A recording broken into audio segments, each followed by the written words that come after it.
Welcome to CFO 4.0, the future of finance. The CFO role is changing rapidly, moving from cost controller to strategic visionary. And with every change comes opportunity. We are here to help you take advantage of this transition, to win at work, drive your career forwards, and lead with confidence. Join Hannah Monroe, Managing Director of ITAS, a financial transformation consultancy, as she interviews key experts to give you real-world advice and guidance on how to transform your processes, people, and data. Welcome to CFO 4.0, the future of finance. So hello everybody and welcome to this episode of CFO 4.0. As usual, I'm your host, Hannah Monroe, and with me today is Byron Cowie. Now, Byron is the Director of Finance at Liptic, but he's also had an amazing 5 years at Luno as well. So we're going to explore that journey and how he ended up at a Liptic as well. So welcome, Byron. Thank you for joining me on the show. Awesome. Thanks, Hannah. I'm really excited to be here. It's a real privilege. Thank you. Well, tell us a little bit about your journey to your current role, and I guess let's explore some of the steps along the way. Yeah, sure. So I qualified as a chartered accountant in South Africa, very sort of traditional audit and accountancy path, and had some traditional sort of finance manager jobs, had moved in and out of professional services into the corporate world and back again. I did a stint in the UK as well in between that time.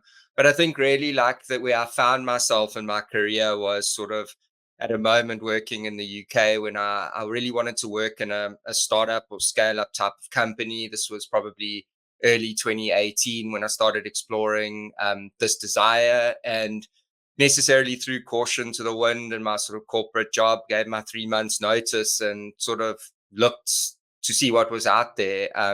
Crypto had obviously just come off the back of its big 2017 sort of bull run, and there was like a lot of interest in the market. And it wasn't something I was necessarily hugely keen on. I'd sort of followed it a little bit here and there, but in sort of searching for opportunities, I sort of landed on an interview at Luno, which is a global cryptocurrency exchange. At that point, it was only probably really about 100 people. They were looking for their fourth person in finance. They were launching in the EU and the UK. And the finance team was, expanding to its fourth person, which seemed like a key hire for them at the time. And as I went through the interview process and I sort of started to study about cryptocurrency and blockchain technology, I just was blown away with its power and its potential. And that led me to starting at Luno, and that was a sort of a wonderful 5-year journey, which I'm sure we're going to discuss in depth. But how it took me to my current role is that actually Elliptic was for a large portion of the time a supplier to Luno, and providing it with its blockchain analytics software, which we can also discuss. And that basically led me to Elliptic after the wonderful journey at Luno. So tell us a little bit about Luno's journey, because I started off VC funded, and then tell us a bit about its growth story. Sure. So Luno was sort of founded. It has South African roots in a sense, but the founders had all been sort of working internationally sort of before they came together. The business was largely domiciled out of Singapore, which was sort of was very crypto friendly at the time. And it was just closed at Series B sort of when I joined at that point, and was live in quite a few regions. It had a very strong sort of emerging markets presence at that time. So it was in South Africa, Nigeria, Malaysia, Indonesia, Singapore, sort of as the main regions from there, and then sort of had a desire to grow internationally. So upon sort of raising that Series B, there was obviously a hiring boom, filling out a lot of the teams internationally, which was a huge challenge for the business to sort of hire across time zones, regions, cultures. And we grew the business right the way through that. There there was obviously in between all of that, there was another crypto sort of bull run. So that almost was like a self-funded fundraise, in the sense that, revenues just went through the roof during that time. And we became fully acquired by one of our original seed investors, which was the Digital Currency Group. And from there as well, they also provided the business with a huge amount of resources to scale internationally. So there were a lot of different growth trajectories that sort of in that 5-year journey as well. But I think just to give you the sort of headcount stats on that necessarily, we went from probably about 100 at the time when I joined, right up to 1,000, sort of at the peak of its headcount, and then the business scaled down again, sort of during the bear market, focusing on core regions and core markets. And probably at the time that I left, just about more than a year ago, was at about 650 in headcount. So it really did follow the classic sort of marketplace business in a nascent industry, with this wild price movements of this underlying asset to your business. It's sort of like there was this very weird like dichotomy of growing the business and then growing it after the bull market, and still trying to grow the business during a bear market. So it was a really strange time, and it was a world of learnings, I suppose, during that 5-year journey, which I'm hugely appreciative of. And tell us a bit about some of the things that you learned in those 5 years. You mentioned it was obviously an amazing opportunity to learn. What were some of the things that you took away from that time? Yeah, I think like one of the first things was just the crucial element of getting your people and your team right necessarily. And that just means not making the right hires, but it's the right hires at the right time. And also growing people towards like what their passionate areas are. It's very easy in a sort of scaling business and the very cool industry to like hire people, and a lot of people are trying to just get into a business like that to get experience on it. So you have to be really careful about hiring the right people, and the right people for the growth journey on it. I think in a less like volatile business, or one which is not scaling as sort of dramatically as that, you probably could give people a little bit more time to grow into their roles and that sort of thing. So with Luno, we were very careful to be sort of hiring at the right time, the right people, and the right people that had enough sort of potential to sort of grow with the journey that we were wanting to go on. So I think that was hugely crucial. I think was also sort of hiring sort of sometimes ahead of the curve that we needed to. So there was a lot of learnings that I had around finding a sort of a good analogy was finding 2 great candidates that we got through to the end of an interview process with. And I just couldn't choose between them. They were largely so different. They'd gotten wonderful interview feedback. And I sort of sheepishly like said to the CFO at the time, was like, I mean, we're going to be hiring again in a couple of months' time. I mean, like, why can't we just take both of them?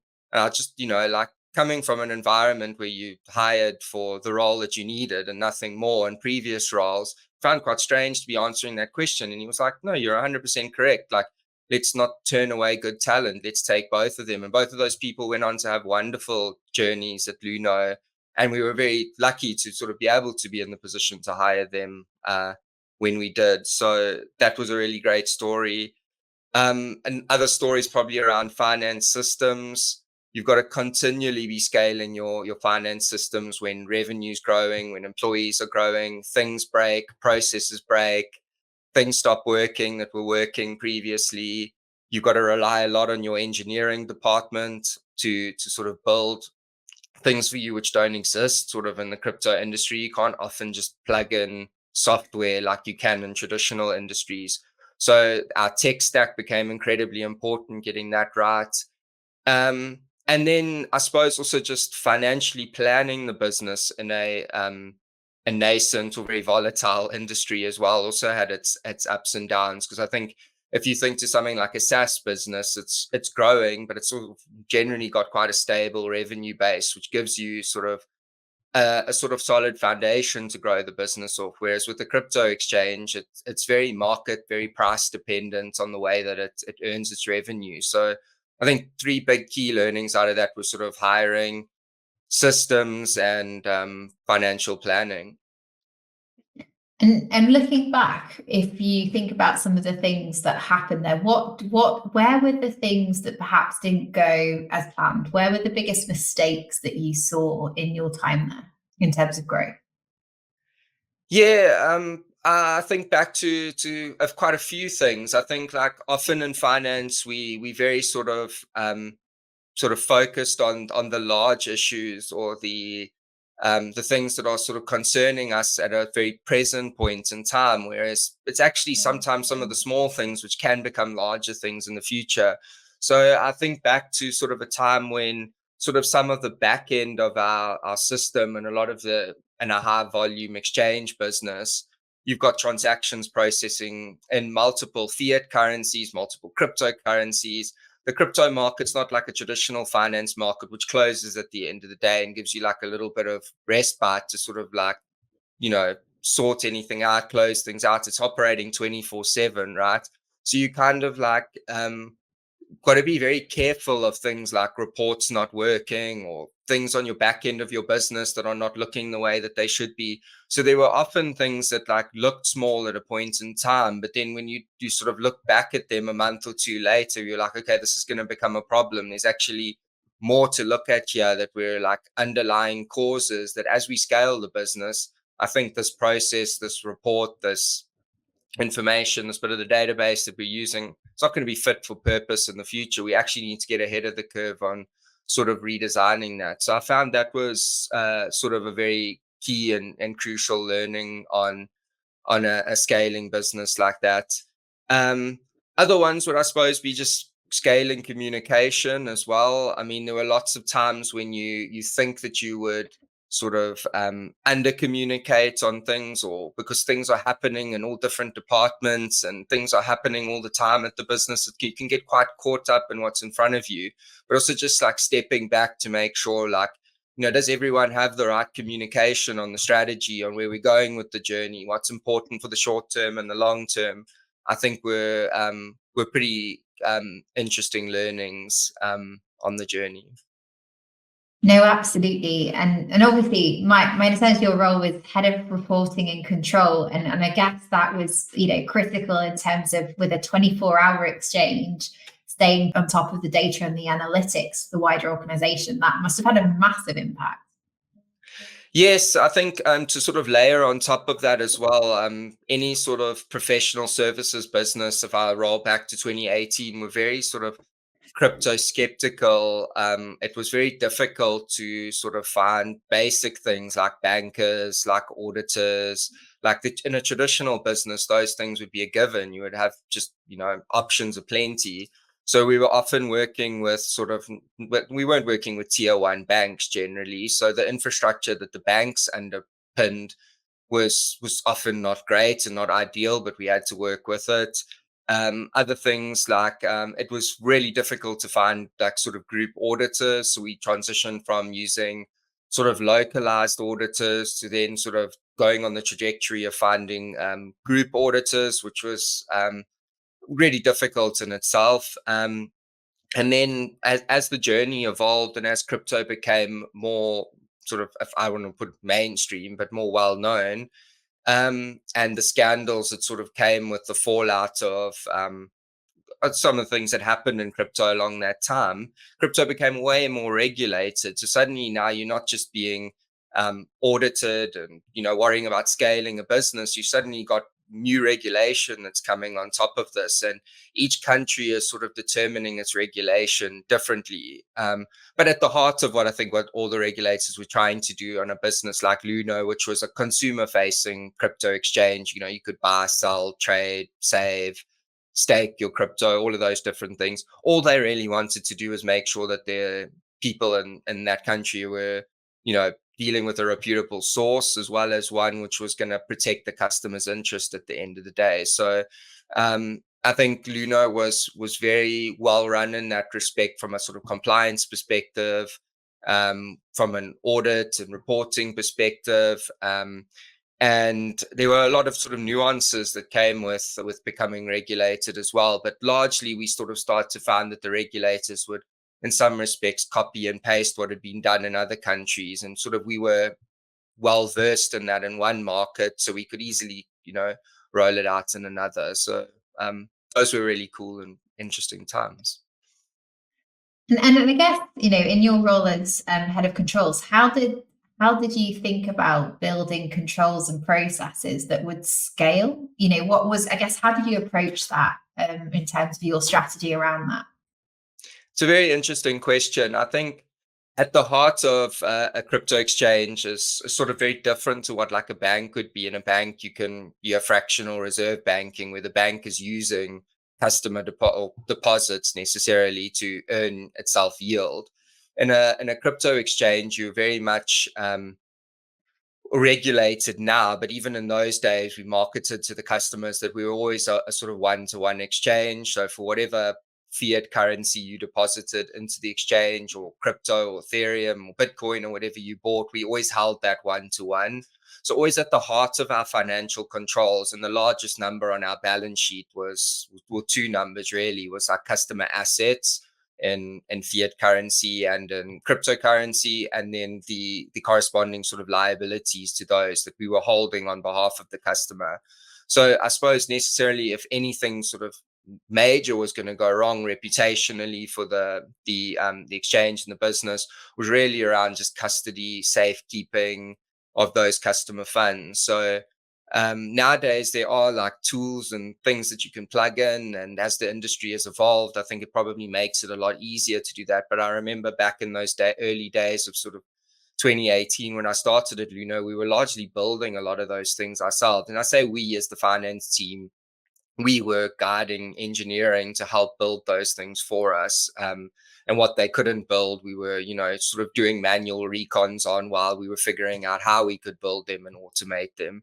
So that was really at the heart of what we were doing, was just the sort of safekeeping of the crypto, which had its own sort of many nuances, but really customer funds. There were obviously also corporate funds. We had a lot of different floats to enable trading and all over the place. So it was really a different sort of environment to, if I compare it to a traditional business, it was just very, it was very real time, if that made sense. You could actually take a snapshot of your P&L and your balance sheet in the real time and know exactly where your business was, which was cool. I like that.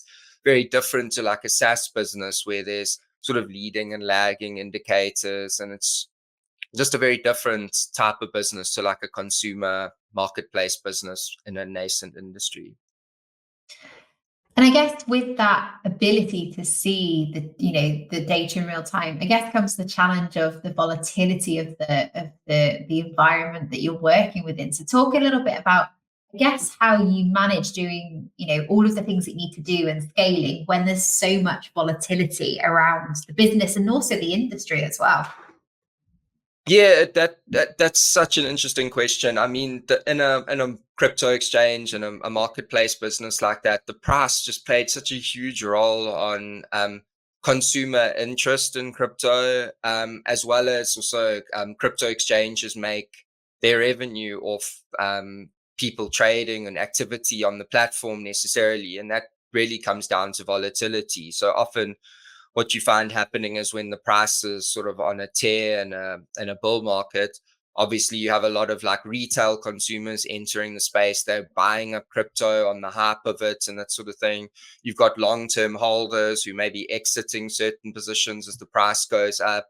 Then when the market comes down, you also get a lot of volatility because people are sort of now like losing interest in this asset, or have bought when the price is too high and now suddenly are scared off from it and are selling. So it made revenue sort of very much mirrored the crypto price. But I think what we tried to do with the business was to grow it sort of in stages, if that made sense. So we kind of looked at it, we're like, what markets were we entering? What did we need to enter a new market? It was often someone with compliance knowledge. We needed a team that could market and do events to create community in the country. We often needed a country manager who those people could report into, and that could be sort of like the general manager of that country. So when we rolled out into different regions, I think it was quite smart in the model that we did it, that there were centralized finance, legal, engineering teams and that sort of thing. And we sort of rolled out just what we needed in the country. So a very successful market for Luno had been Nigeria, for example, and we just sort of most of the time had a handful of employees there that were sort of marketing type employees, if that made sense, or team members. So I think we were quite smart in the way that we rolled that out. But again, you never knew how long these sort of bull markets or bear markets would necessarily last for. I mean, if you zoom out on the crypto price over its 10 years that it's been around, or it's 5 years and that sort of thing, you see a far clearer picture of where you think things are going to go. But at the time, you never knew, like, oh, we're making a lot of money during this bear market, during this bull market. When is this going to end? Necessarily, should we stop hiring? Should we continue hiring because it may grow further? So those conversations happened all the time. And it was also, when I say we and us, the sort of C-suite at Luno, we're very careful about communicating to the business. Like a lot of people, it was their first real massive scale up journey in a lot of respects. So a lot of people felt uncomfortable a lot of times at hiring people en masse to grow a business, and then suddenly you stop hiring because your competitors might have, or the market might have turned. So it can be quite a jarring experience for your team members. But I think like communication was super key there. Indicators in the market were super key around that.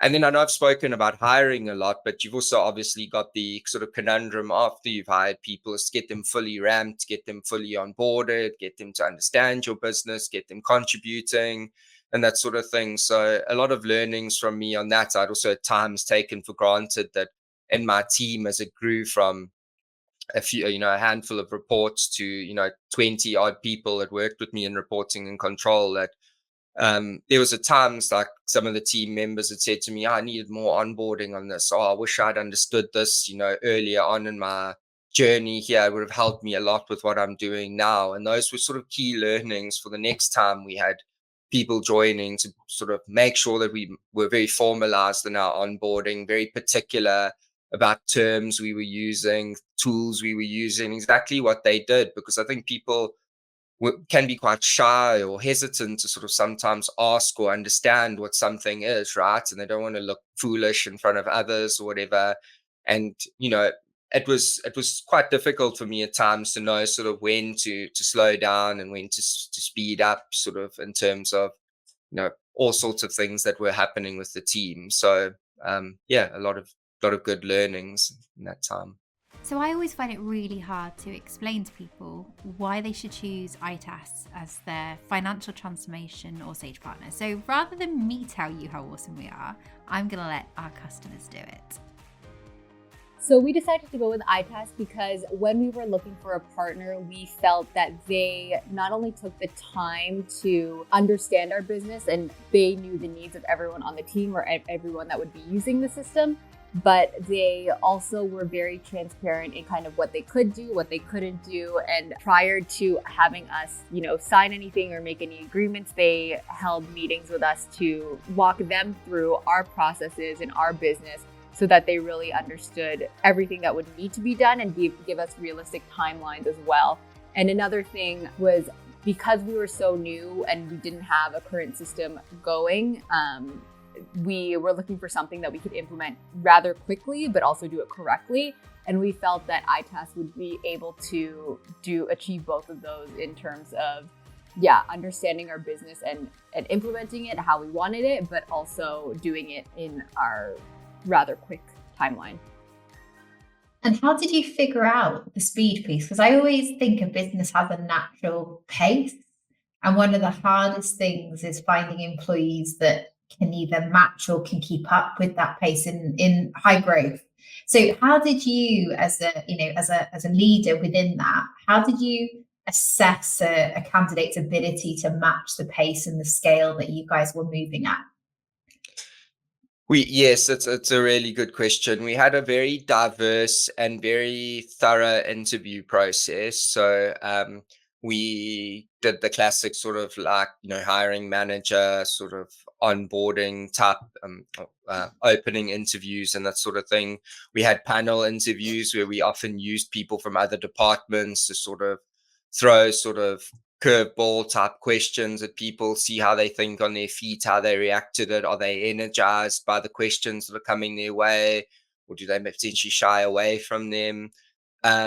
We use quite a comprehensive like take-home test, and I mean, I'm sure take-home tests have their sort of drawbacks, but I mean, especially probably in the age of like AI and Chat GPT and those sorts of things. But before those days, I mean, even if people did use the resources around them to provide a good quality product, that's naturally what you would do in the workplace anyway, right? You don't know all the answers. You got to probably go and find them from obscure places and do things. So that was quite thorough. And then we always made sure that sort of like the CFO was sort of a hiring manager. I mean, obviously the founders generally were involved up to a point in time in the scaling of the business. But once you pass a certain headcount size, I don't think they can always be in all of the interviews. But we always made sure that they were sort of the culture flag bearers and that sort of thing. And I think then, so once you have hired someone, it's obviously determining whether they're the right fit for that. And I think it's being quite honest with yourself. There were certainly times that I made mistakes. I mean, I'm a very loyal person. I like to give people a lot of opportunities. I like to try and help them along in their journey to success, because not everyone is the same, and sort of like landing with their feet on the ground and running along with it. So there were times when I needed counsel of those around me, like your people partner, your manager, your peers, that sort of thing, to sort of check in on how people were doing. What did the fit look like? How were we going to rectify it if it didn't seem like a good fit? The onboarding I've spoken to was really key around that. And then another sort of favorite topic of mine is sort of resource creation. And you join a business that's been around for, say, decades. You've generally got quite a lot of institutional knowledge to refer to as a new sort of starter. But in these businesses, the institutional knowledge lives in the early employees' heads, right? So what I tried to do was try to get a lot of that out on paper, on documents for the team, on internal workspaces. And there was someone that I hired, he'll know who he is, who's probably even better at me than that. And I've sort of learned from him again from that in my new role. Was just like institutional knowledge and writing it down is just so crucial. When this thing breaks, how do I fix it? Like, it doesn't have to be like War and Peace. It can just be 5 or 6 bullet points of find this, log into this, reconnect this, check that this is syncing. Basic sort of things like that, that sort of when someone, like we rely on APIs and various technologies, things stop working, right? And so giving people the mechanism or the thought process for why we do things, or we had 30 odd legal entities, what were they used for? Why were some dormant? Why were some in use? Why were we licensed out of this one? Why did we keep crypto in this entity and not that one? So it was a lot of like institutional knowledge building that I tried to do, and have done it in my new role as well. So sort of get anything out of my head sort of onto a shared workspace for people to sort of refer to. Because often you would teach someone something, they're probably only going to retain a certain percentage of it, right? They're not going to remember everything when there's a flood of new information coming their way. So having something for them to fall back on, I think, was super key. No, absolutely. I'm a big believer that I think you also building that over time is really interesting. So if everybody that comes in, learns something and contributes to that sort of portfolio of institutional information, it scales so much faster than like sitting somebody down in an office and giving them a blank piece of paper going, get it all out.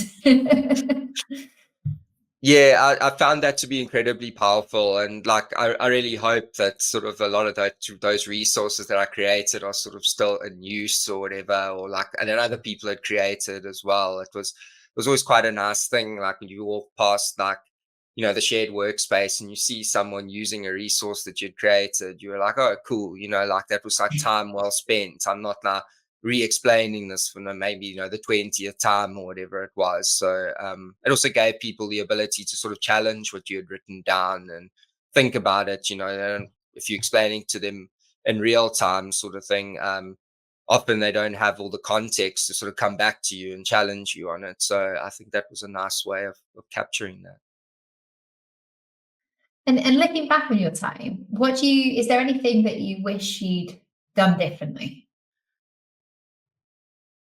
Yeah, many things, I think. As sort of the first one that comes to mind was I became very sort of emotionally attached to sort of a lot of the business, what was happening, the people around me, and that sort of thing. And I think often, like, when you sort of very sort of attached to something, you don't always see so clearly, I think, at times. So I really like love the business, I love the culture, but at times when I wanted to influence change on those, I probably may have come across as like um too emotive on them, or too attached to them, and I wasn't sort of looking at stepping back on the facts of those then, or clearly thinking through why something was bothering me at the time, and sort of whether I needed to direct my energy towards that or not, right? I found that because I was so emotionally attached to many things around me, and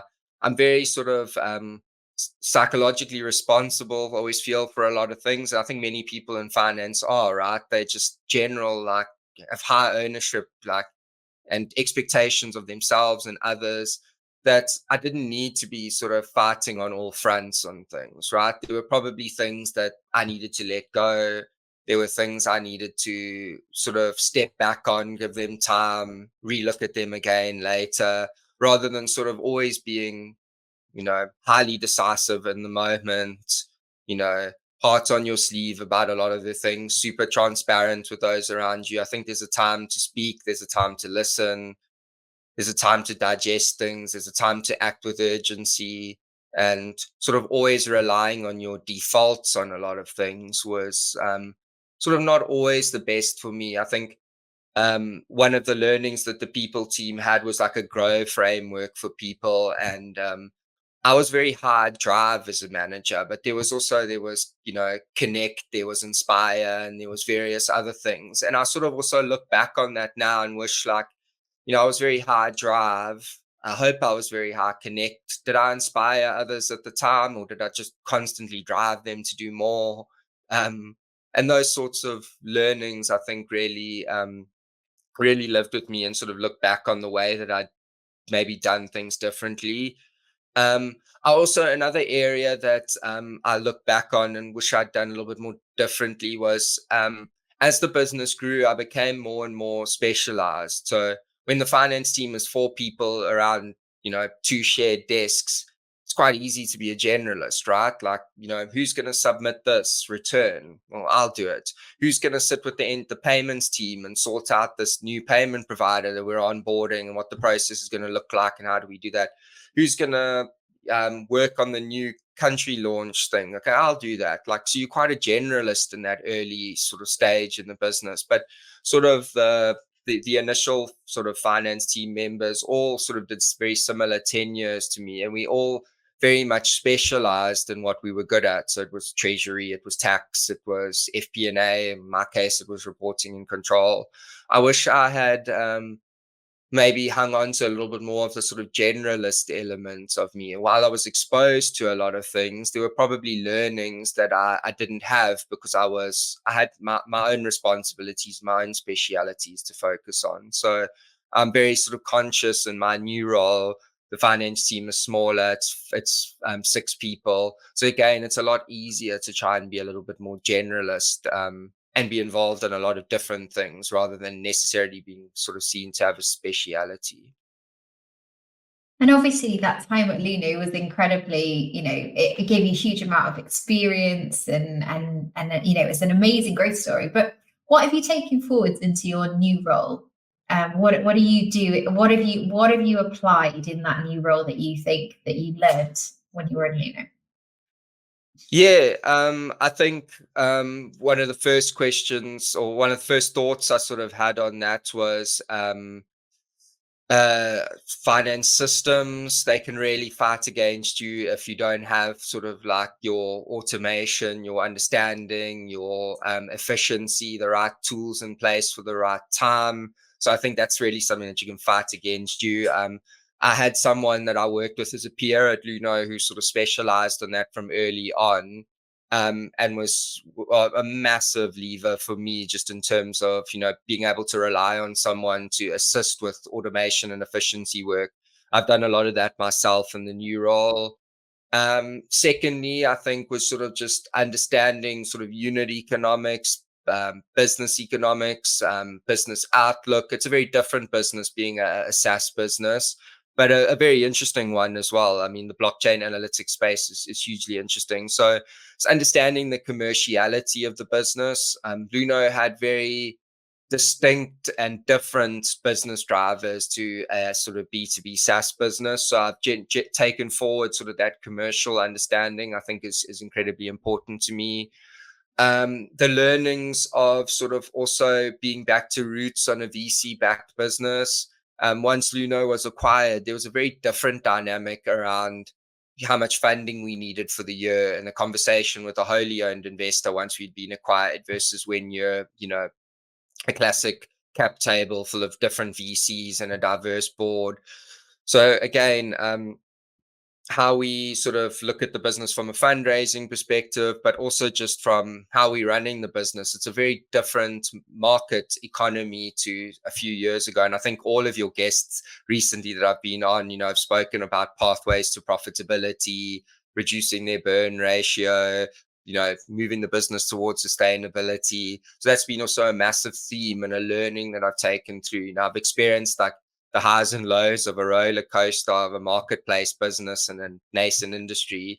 But now to be in a different type of business, the learnings are probably somewhat less extreme, but a lot of learnings that I can take into sort of influencing the business. And that's obviously the funding model is very different, both in terms of moving from a crypto exchange or through to a SaaS. And I guess what is there any learnings there that you've come across over the years in terms of keeping an eye and making sure you're working with stakeholders well? Yes, very interesting. I think the differences in the two businesses are just so vast, in the sense that obviously at Luno, we did a really good Series B raise, and that sort of gave us enough sort of trajectory through to sort of when we got acquired. And most businesses won't have that luxury, right? They'll need to do multiple fundraising rounds, bridge rounds, and that sort of thing. I think investor relations and stakeholder management is really key. So we are very transparent with our information, with our investors. I mean, the best sort of fundraising you can do is from the investors are probably already on your cap table, right? They know your business, they know who you are, they've worked with you. If you have a good working relationship, you would want to continue that. So we do a lot of work around sort of investor relations, feeding them not just, boring financial information or, cookie cutter SaaS metric type, benchmarking or anything. Sort of just also very much the narrative or the storytelling around the business. Well, we've, closed this massive contract on a new business segment on something that we'd put in our strategy a year ago, but now this is a real landmark deal to be celebrated. Stories around how we've upsold to customers or what use they're making of our product, how we're evolving our product has been really key as well, to sort of take them on that journey and get them sort of excited about the business or keep them excited about the business, I think has been really interesting. I think SaaS is also just a very interesting industry in the terms of the wealth of information that there was available to someone to do benchmarking on the business. I distinctly remember the day Coinbase started to release its first documents. It was going through its listing process. And in those days at Luno, we'd had no visibility into what other businesses looked like. We could look on CoinMarketCap and various other crypto sources around what volumes they were potentially doing and in what regions and on what coins. That's very transparent on the blockchain, but not in terms of their sort of like corporate business metrics. So I remember when, printing out the sort of first Coinbase, they was approaching IPO, sort of what their P&L looked like, what their balance sheet looked like, what their revenue drivers was. It was fascinating, and to compare it to the scale of our business, which was fascinating. And comparing that to Elliptic, which is a B2B SaaS business, yes, in a sort of strange niche blockchain analytics industry, which is growing all the time, there's a wealth of benchmarking data available that investors are very savvy and knowledgeable about. So you have to also sort of be very careful on sort of explaining why your metrics may be, different to what the benchmarks are. So it's been very sort of interesting, that transition from a marketplace business to really a consumer facing marketplace business to a B2B SaaS business. And obviously, you're well over your 1 year mark at your new role. Tell us what, like, if you look back on that 1 year, what advice would you give to new finance leaders going into their role about things they should think about during that first year? Yes, I think, again, sort of having the right team around you is incredibly sort of important. So we've got a really good diverse mix of skills and backgrounds and interests and passions around us in the team. So I think that's incredibly important. So I think we've sort of gelled well in that respect. So that's been, having someone that owns the financial model and the projections and that's, super clear and concise and accurate on those. Like it just gives like everyone just a sense of confidence around where the business is going. Someone who's very strong at business partnering, and that is we should all be business partners, and we are all business partners, but some of us are just naturally better at asking the right questions than others, and a team member that's very good at that. Your classic sort of financial control, system scaling, having different skill sets around the team on that, I think is incredibly important. So definitely sort of one of the things, obviously, it sounds obvious, but to get the right team members in place, but with the right mix and the right differences of capability and growth ahead of them is important. I think just sort of having good peer relationships around you. If you join like a senior leadership or senior management team, those people are generally like, when you don't understand something, or you're in a pinch about something, generally the people that have been around for a long time are going to give you a lot of like wealth of context of knowledge. So I think like investing in those peer relationships quite early, was something I thought I did really well with people. Just like curious questions. I'm here to get to know you. What would you like from us? What are you getting from us that's good? What are you getting from us that's not good? What are you not seeing? So I think that was really important in starting a new role. So those sort of peer relationships. And then I think just generally getting your feet under the table in terms of finding out, scratching below the surface on everything. Why does this work like this? Why is that built like this? Why is that, the way it is? I think are good questions that generally get you to sort of sorting out in your own mind on that, 100-day plan that you had, what are the goods, the not so goods, and the skeletons that I've got along the way.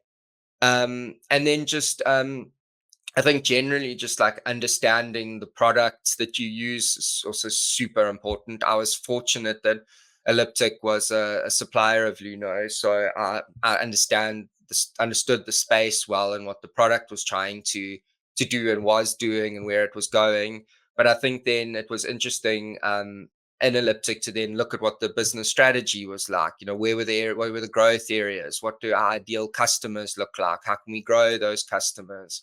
How can we become more efficient as a business? So sort of really getting an in-depth understanding of that strategy, I think would be sort of really key. So if I can summarize my own answer, I'm trying to think back, probably team members, finance systems, peer relationships and conversations, understanding, and then